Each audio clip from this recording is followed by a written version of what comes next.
నమస్కారం. ఘంటారావానికి స్వాగతం. ప్రధానాంశాలు. కర్ణాటకలో 3 రాష్ట్రాల సీఎంల చర్చలు బయట పెట్టాలన్న హరీష్. అసెంబ్లీ సమావేశాలు పెట్టి ఒప్పందాలు చెప్పాలని డిమాండ్.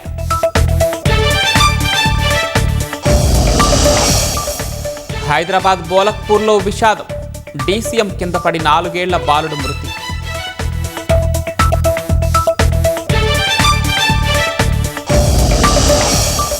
రాష్ట్రంలో 7 రోజుల పాటు వానలు కురిసే అవకాశం. హైదరాబాద్కు భారీ వర్ష సూచన చేసిన వాతావరణ శాఖ.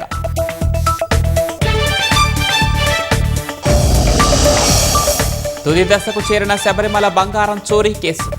ప్రధాన నిందితుడు ఉన్నికృష్ణన్ను ప్రశ్నించిన సిట్.